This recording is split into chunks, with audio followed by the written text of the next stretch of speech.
What's happening, guys? We are on the free-to-play account again. Looking forward to seeing what we can do now. Where are we? How far have we travelled in the free-to-play account? As I struggle furiously to bring it up here. Let's see. Daily login rewards. We're on day 10, so we're 10 days in, and we're going hard at it. We're going very hard at it. I look way more grey hair than there used to be, guys.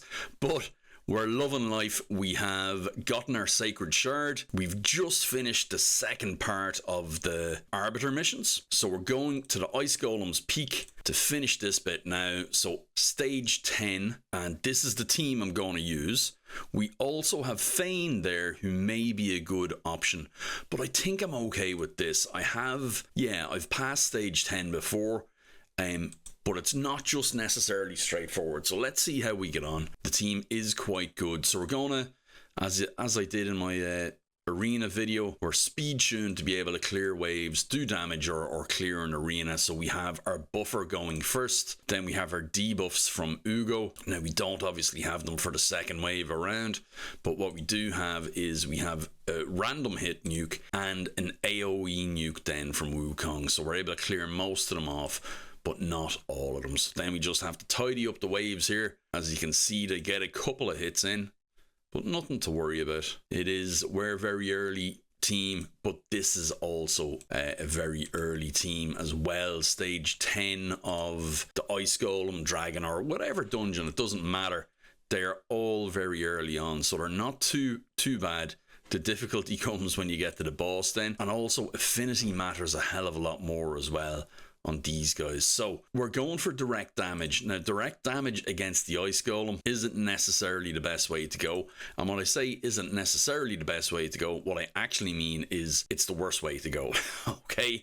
Unless you have a really, really strong team that can one-shot them or something like that, it can get you killed very easily, because you see that big slam that he did just there and froze everybody and all of that. That happens when you pass a certain threshold by dealing damage to the Icegolem, and when we see it happened again there, so it's called frigid retaliation, I think it is. So we have these two bios still up, and when they're still up, he ignores 100% of defense. As you can imagine, that is not a good thing. We do have ways to mitigate that though. So the primary one obviously is killing these bios. So as you can imagine, you kill one and he only ignores 50% of your defense, and you kill the other and he doesn't ignore any of your defense anymore. So that's the best way to keep you alive. Now he will revive them with that slam if you do trigger it again, but that's okay. You just have to go round again and kill them again. Now we're lucky enough here that he's not hitting hard enough to completely wipe us out, but you can see we're all very low on energy. So let's see, can we kill him here? That's the big retaliation slam again there again, and we will buff up, and we see we don't have any debuffs on him.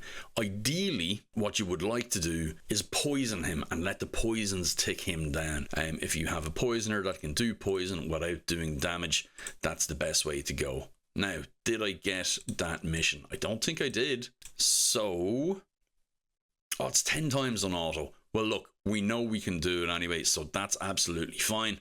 Let's move on and have a look at how we can do in Clanboss. So we're going to do Clanboss, and then we're going to pull our Sacred Shard.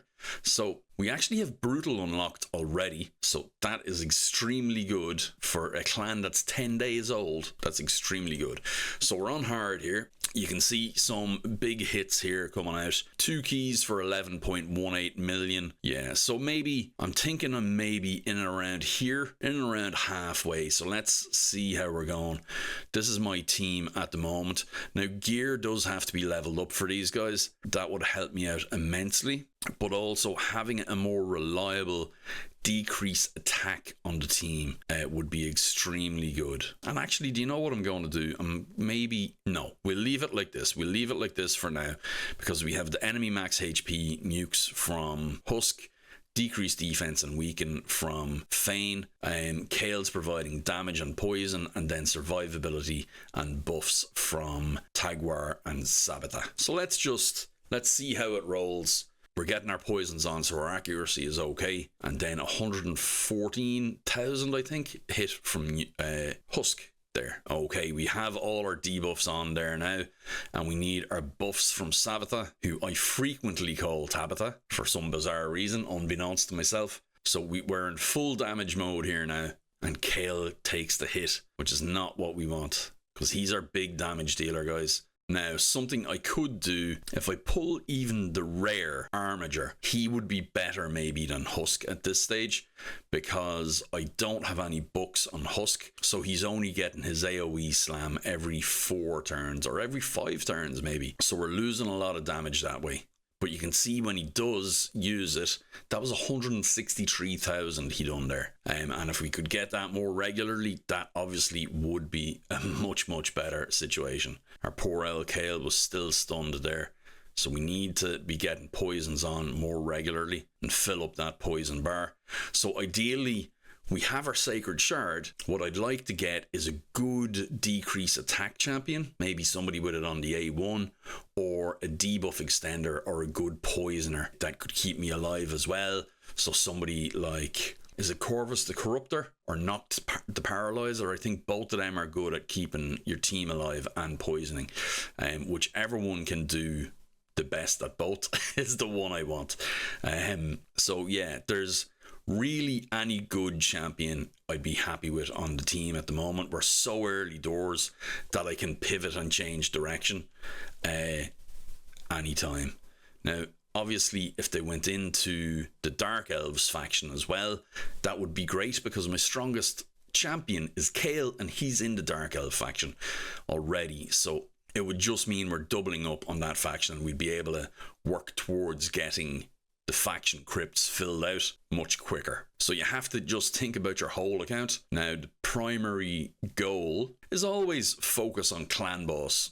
So that's where you want to focus, because that's what gives you the most resources back. That's what gives you the most shards. That's what gives you the most possibility for further progression as well, okay? So that is the focus, but you also have to have a mind towards your whole account. You can't think of these things in isolation. We are doing very well here. We're up to boss turn count, which is extremely good. Now we have Tabitha here, so Tabitha can revive Tagoar. There we go. And she decreased her cooldown, so she may have her buffs back already. And what another thing we're maybe lacking a bit here is more healing. So we have, as you can see, we have Tagoar, who's dead now. We don't have the books in him just yet. There we go. If he can get his revive out now, which I don't think he will in time. It depends where he is on his... Oh, we got it, guys. We got it. Now, if we had a big heal here as well, we'd be back in this fight for another couple of rounds at least. But that's not going to be the case. So, turn 19, I'd say we're going to get to turn 20 and turn 21. And that's... So 4.73 million damage, guys. Absolutely excellent. That's 4.73 million damage. So we've done easy, we've done normal. On hard, then we're up to 4.73 million damage. So we easily have the first chest. We're easily into the second chest. And with 4.73 million, we're 3 keying for the top chest on hard. And that's on day 10. So really happy with that. Now, to round off our day, let's go in and let's pull this Sacred Shard and see what we can get. Progressive is on.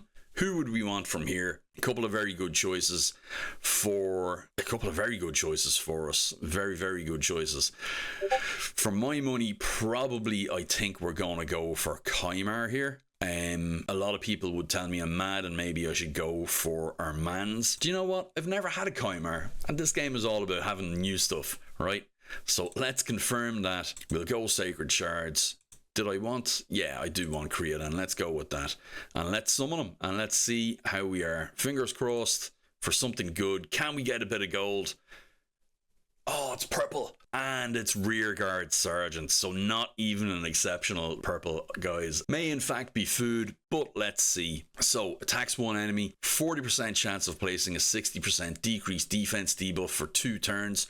That's not bad on an A1. Attacks all enemies, has a 50% chance of placing a 50% decreased attack debuff for 2 turns.